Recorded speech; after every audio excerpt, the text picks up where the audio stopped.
Muy buenas tardes, tengan todos y todas. La revisión de la obra Perificium de Juan Escoto Erígena voy a completarla con una segunda presentación en la cual presto atención a algunos detalles que la presentación anterior apenas mencioné o traté mínimamente.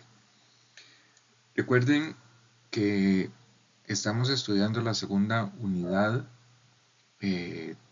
temática que es relativa a Dios. Vimos primeramente la idea de Dios como lo inefable, lo que está siempre más allá, y que el único vehículo que tenemos para alcanzarlo es el lenguaje. No obstante, se queda corto y llega un momento en el cual nos quedamos sin palabras y lo único que quedaría es dar un salto. En este segundo momento, con la lectura del Perificium de Juan Escoto Eriúgena, estamos ensayando un aspecto distinto. ¿Qué pasaría si en lugar de acudir al lenguaje como lo hizo el pseudo Dionisio, lo hacemos pensando que el lenguaje nos permite captar un rasgo de Dios que tiene la característica de ser un rasgo común a las criaturas? Es el caso del concepto de naturaleza o physis.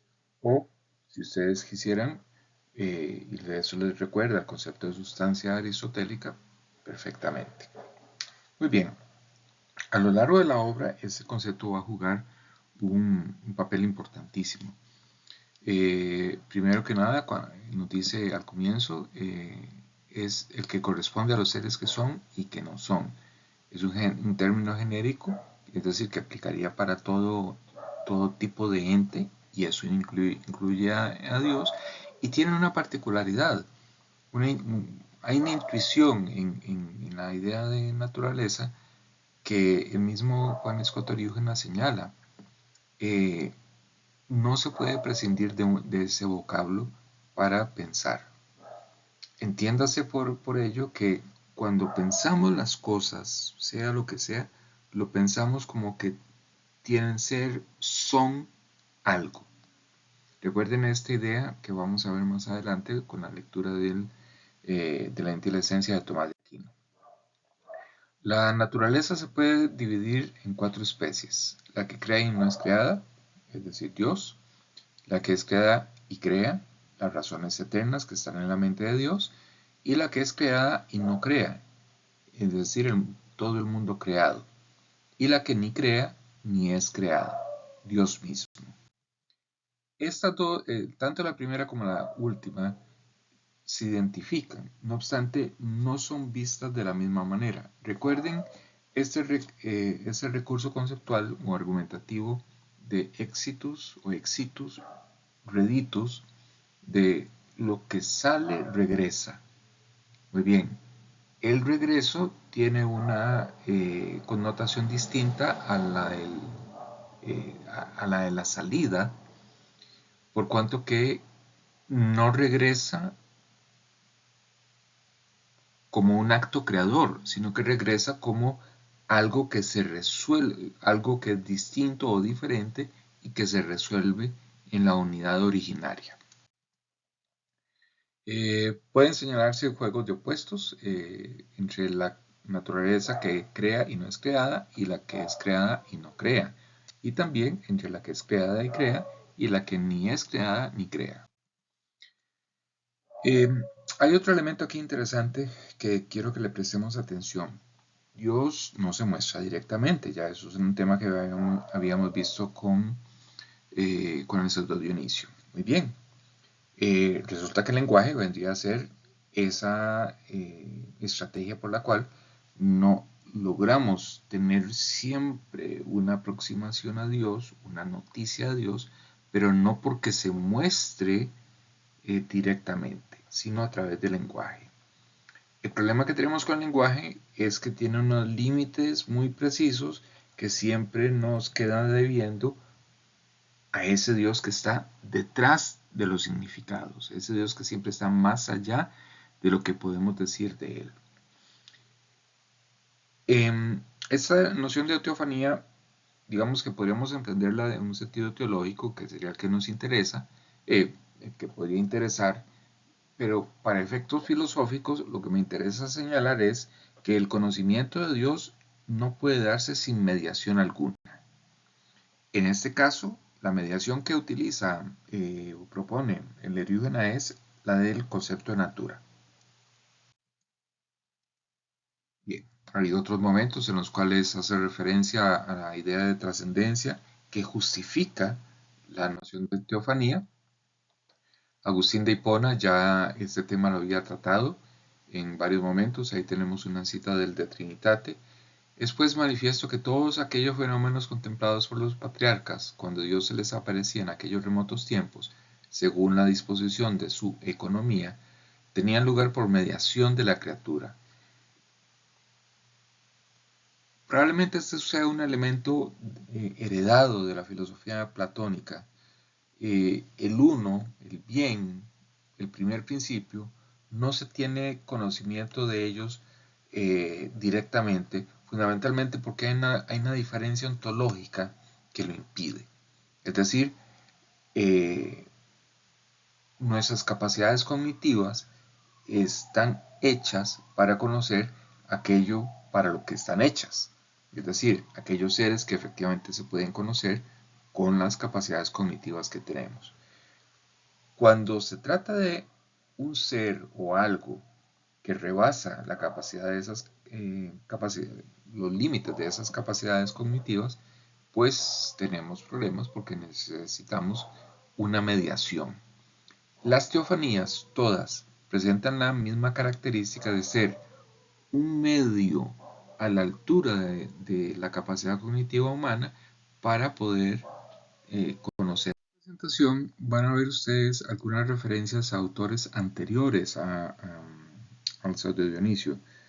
No solamente porque me interesa mostrar algo de esos antecedentes que el Eriúgena manejó, sino además para mostrar que algunas de las ideas que él desarrolla pues forman parte de una cierta tradición filosófico-teológica y eso es algo de lo que yo quisiera que no perdiéramos de vista, fundamentalmente porque en el trabajo historiográfico buena parte consiste en seguirle el rastro a una idea, a un pensamiento, a un argumento, a un concepto, a través de todos los autores que lo han empleado.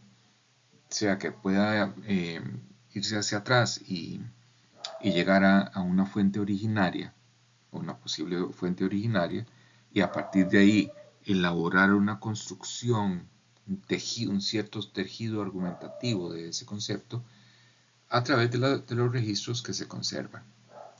En este caso concreto lo que me interesa es fundamentalmente mostrar ese ligamen que hay entre las ideas del Eriúgena con los antecedentes que él maneja como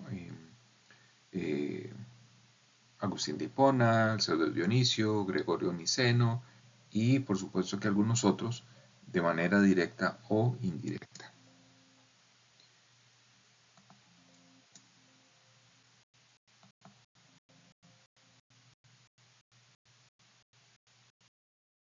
Desde Agustín de Hipona hemos venido viendo el papel del lenguaje.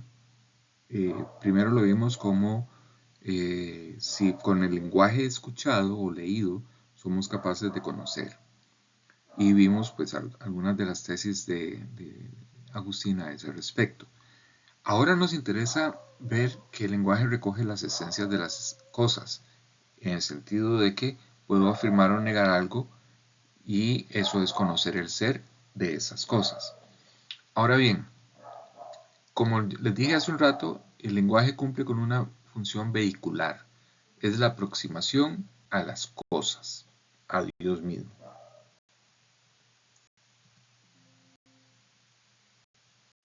Este autor, el Eriúgena, va a afirmar dos tipos de teología, una afirmativa, una negativa. La apofátique es la que niega la esencia de Dios, no porque no tenga esencia o no porque no haya Dios, sino porque todo lo que se puede afirmar de Dios hay que negarlo para poder aproximarnos aún más a lo que Dios es. Y la teología afirmativa o catafatiqué es toda predicación que podamos hacer de Dios mismo. Ahí tienen ustedes una cita de Gregorio Niceno, donde, digamos, está sugerida la idea de una teología negativa y afirmativa. Un elemento más que se puede asociar con la idea de teofanía es la semejanza entre Dios y el ser humano. Es decir, el ser humano tiene no solamente la semejanza con Dios, sino que esa semejanza es tomado como una forma de teofanía. Es decir, que al comprender al ser humano, comprendemos algo de Dios. De acuerdo con lo que hemos visto, a partir del pseudo Dionisio, hay dos evidencias. Dios es una realidad supremamente trascendente. No olvidemos que estamos hablando de autores creyentes, entonces no se trata de dudar de Dios. Dios se le conoce por la fe. Y la segunda evidencia es que el ser humano, aunque limitado en sus capacidades cognitivas, puede alcanzarlo. El problema es cómo, el problema es el método. Hay dos esfuerzos, uno es la renuncia a las cosas y a sí mismo, y el otro es el agotamiento semántico del lenguaje. El punto final sería la unión con lo inefable, pero eso implica un salto. Este autor, siguiendo de cerca a los autores antes mencionados, propone un método filosófico teológico de la afirmación a la negación de Dios para dar el salto a lo inefable. A continuación vienen algunas citas de la teología mística para recordar el referente que él tiene presente para su propuesta. No voy a detenerme en ellas porque ya leímos ese texto.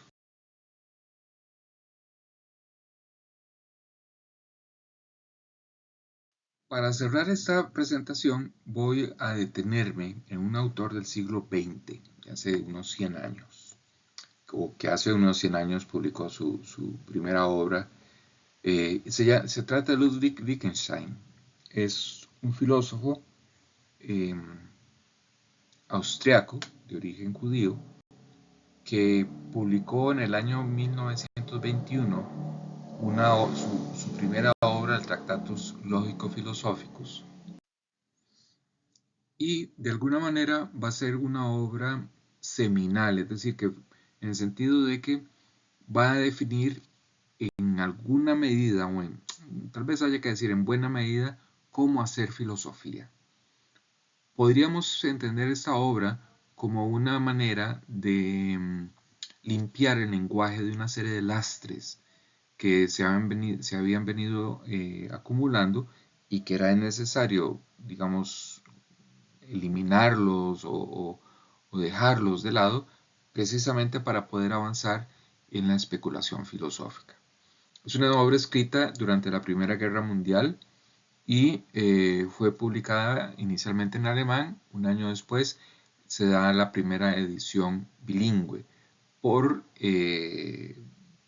determinación del autor, que pidió que fuera publicada en otros idiomas. Todavía yo tengo una edición que, en español y acompañada del texto en alemán. En el prólogo introduce una premisa metodológica importantísima. Todo aquello que puede ser dicho puede decirse con claridad. Lo que no se puede hablar, mejor es callarse. Vean lo que está diciendo. Está hablando sobre el poder del lenguaje.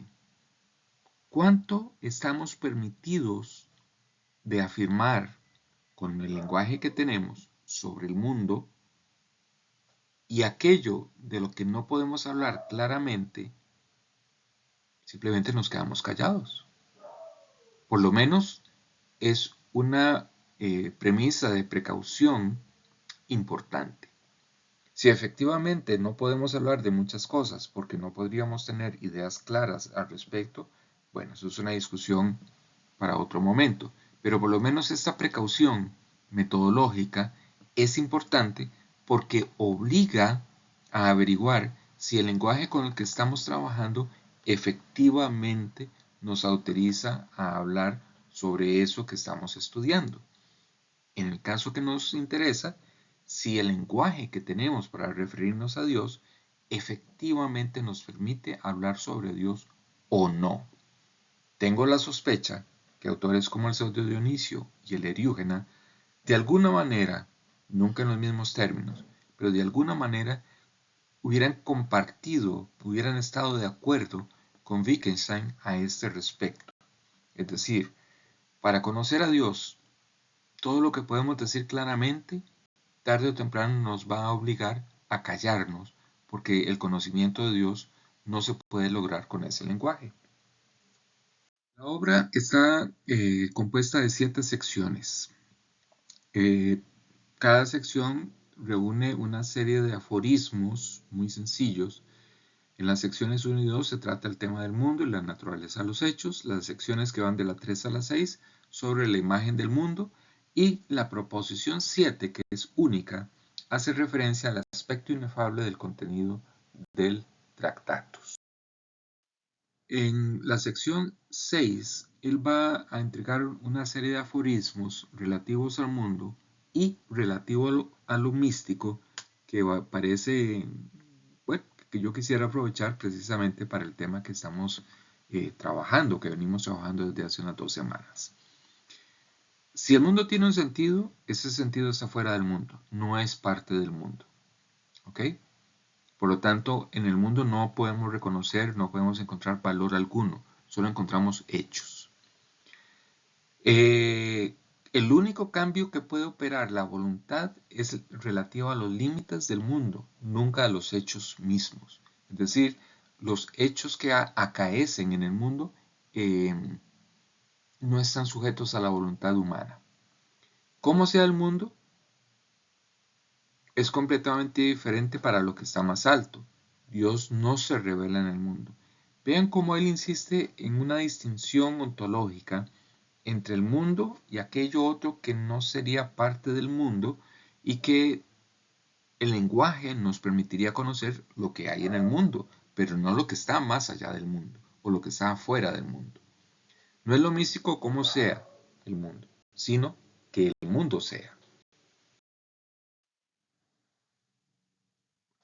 Hay una serie de afirmaciones que él da sobre el mundo, de las cuales tiene la intuición, pero siguiendo la premisa metodológica del comienzo, lo que no se puede hablar con claridad, mejor es callarse, lo lleva a este tipo de posiciones. El mundo puede ser contemplado desde la eternidad, sin embargo no tenemos acceso a ese conocimiento. ¿Ok? Y la idea de totalidad es una idea que no estaría implícita en el mundo, pero sí podría ser parte de lo místico. Y finalmente, el método filosófico que él sugiere. Aquello que se puede decir es lo único de lo cual tenemos autorización para hablar. Y por la filosofía del momento eran las proposiciones de la ciencia natural. Es decir, algo que no tiene nada que ver con la filosofía.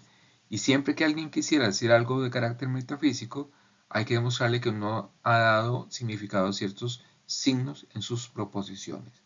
Esta es una precaución filosófica muy propia de la tradición analítica, que tenía probablemente un gusto muy fuerte hacia la ciencia natural. Recordemos que hace 100 años la ciencia natural pues estaba ofreciendo un modelo explicativo cada vez más completo y más detallado, y por supuesto que era altamente atractivo, y por lo tanto tomaron el auge de la ciencia natural como una razón para desbancar la metafísica, es decir, aquel saber del cual no se, todo lo que se decía parecía que no se sabía qué era o a qué se refería, porque no correspondía con el mundo, y que por lo tanto es mejor callarse. Bien. hasta aquí llega esta presentación. Con ello cierro el tema del pseudo Dionisio y el perificium. Cualquier duda, pregunta, consulta, la vamos a poder ver en clase. Ahora vamos a pasar a un tercer momento del tratamiento de Dios, cuando se concibe que la existencia de Dios es objeto de demostración racional. Ese es un tema que ni el pseudo Dionisio ni el Eriona se lo propusieron, pero tenían muy presente la dificultad de poder conocer a Dios, fundamentalmente por su trascendencia, porque siempre estaba más allá de las capacidades y más allá del lenguaje.